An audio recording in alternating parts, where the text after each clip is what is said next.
International trade is the first subject we're explaining today on CNN 10. I'm Carl Azus. Thank you for watching the show. On Monday, U.S. President Donald Trump announced that the United States and Mexico had reached a new agreement on trade. Since 1993, those two countries plus Canada have all been part of a trade deal called NAFTA, the North American Free Trade Agreement. It was controversial when it was ratified. It's controversial today. NAFTA has impacted thousands of companies and millions of jobs. Analysts say American consumers have benefited by paying lower prices on many of the goods they buy. But American factory workers say they've gotten the short end of the deal with their jobs outsourced to Mexico. A U.S. trade representative has also noted the pros and cons, saying NAFTA has helped American farmers and it's helped the U.S., Canada, and Mexico grow closer. But he adds that at least 700,000 U.S. jobs have been lost because of it. For years, including when he was on the campaign trail, President Trump has criticized NAFTA and promised to either renegotiate it or get the U.S. out of it altogether. So, just what is it? Well, let's begin with the basics. First, it includes Canada, the US, and Mexico. It was proposed in 1992 by these guys, and it was extremely controversial. Critics feared massive job losses, with businesses packing up and moving production to Mexico. Supporters, though, they claimed that it would lead to cheaper goods, and that would lead to economic growth. But NAFTA won out in the end with Congress and then President Clinton ratifying it in 1993. We are ready to compete, and we can win. NAFTA is a large, incredibly complicated document, but at its core, it's pretty simple. Before NAFTA, when items were imported, they were taxed. After NAFTA, they weren't. This protects goods made domestically at the expense of consumers, since the tax on foreign products is passed down. Higher tariffs, more expensive goods, less trade. Free trade agreements like NAFTA remove those tariffs, incentivizing trade and lowering costs for consumers. Tariffs were greatly reduced at the start of the agreement in 1994 and totally eliminated by 2008. So what did NAFTA accomplish? It's not easy pinpointing the exact effects that NAFTA has had because there are many factors in how economies function, but since the agreement, U.S. trade amongst Mexico and Canada has tripled. The U.S. trade deficit with Canada and Mexico has increased significantly. But according to this congressional report, NAFTA actually hasn't had that large an effect on the U.S. economy. NAFTA only increased the U.S. GDP by a few hundredths of a percent because relative to the size of the total economy, trade with Mexico and Canada isn't that big. So the biggest question of all, how has it affected American jobs? Economists agree there's no simple answer. It's impossible to completely separate the effects NAFTA has had on the economy from other external forces like recessions, currency valuations, technological automation, and overall increases in globalization. Many U.S. manufacturing jobs have moved overseas to countries that America doesn't even have free trade agreements with, like China. Overall, domestic manufacturing has taken a spill. Trade has increased and goods are cheaper. So, mixed reactions and mixed results from NAFTA.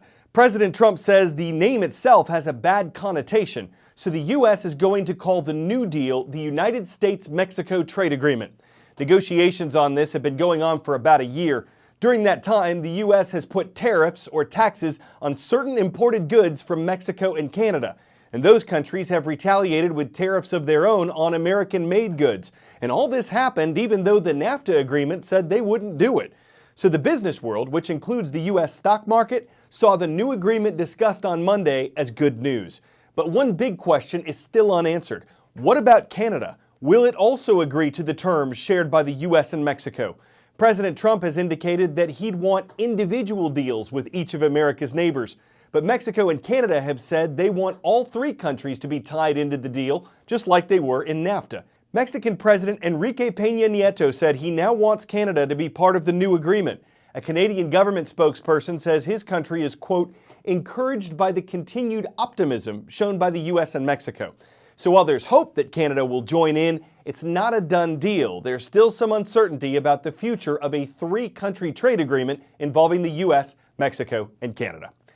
Last week, we reported on Hurricane Lane's approach to the U.S. state of Hawaii. When a resident of the Big Island was asked about it, he said the wind wasn't bad, but the rain was bad.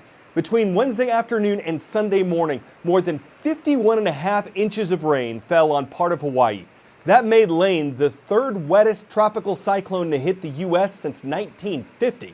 And on the island of Maui to the northwest, state officials say they responded to at least 10 incidents of landslides and fallen trees. There were also brush fires causing problems there. Still, Lane did not make a direct hit. and the mayor of Honolulu said Hawaii dodged a bullet. At one point, the storm was a Category 5 cyclone, the most powerful on the Saffir-Simpson hurricane wind scale, but it had weakened as it approached the islands. Flooding was among Hurricane Lane's worst effects. If you lived in Homestead, Florida in 1992, Andrew is a name you will never forget. Just like in 2005, if you lived in the New Orleans area, Katrina. The military started naming storms after their wives, their girlfriends, but none of these names were made public. So in 1950, everything changed. Several storms formed out in the Atlantic about the same time. It created a lot of confusion. So the U.S. Weather Bureau said, okay, let's start naming storms. And they actually started by using the World War II alphabet. Abel, Baker, Charlie, Dog, Easy. But this created confusion as well because every year the storm names were the same. It wasn't until 1979 that we started alternating male and female names. We recycle that list every 6 years. In the Atlantic Basin, we use English, Spanish, and French names. No storms are named after a particular person. In fact, you can't request a storm to be named after you. That entire process is handled by the World Meteorological Organization. A storm name will be retired if it is too costly or deadly, and it would be inappropriate to use it in future years. In fact, since 1950, there have been nearly 80 storm names retired. And what happens if we go through all of the storm names? Well, it happened in 2005. We ended up going to the Greek alphabet. So that's what's in a name. It took a long time to get here, but just like each individual name, each storm tends to have its own personality. 10-second trivia. What is the name of the first private spacecraft to reach the International Space Station? Falcon, Soyuz, Dragon, or Apollo? Dragon is considered to be the first private spacecraft to do this, though SpaceX, the company that makes it, has received funding from NASA.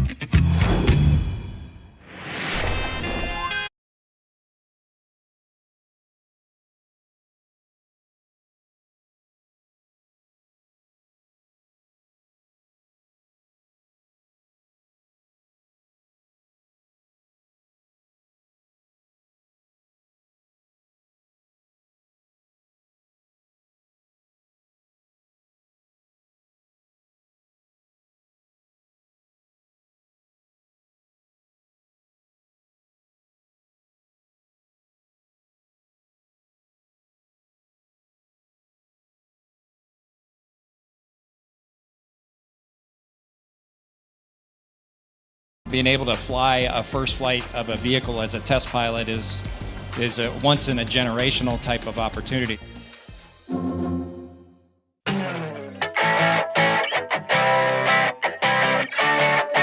It's true that some college lectures feel like they last all day. This one took longer. It was a Guinness World Record attempt for the longest continuous college lecture. It started last Friday morning and went on for 30 hours. The associate professor went through Texas history, like all of it, material that he'd usually cover in 14 weeks. At least 10 students had to be there the whole time. They had to stay awake, and no cell phones were allowed. But hey, if you're going to pull an all-nighter, why not make history while you take history? Not sure if there's any extra credit or if that counts as 30 hours of course credit, but of course you got to credit the lecturer for talking up his course and his record. No one needed to be lectured that they'd get something to talk about. I'm Carl Azuz with just 10 minutes of news and puns on CNN 10.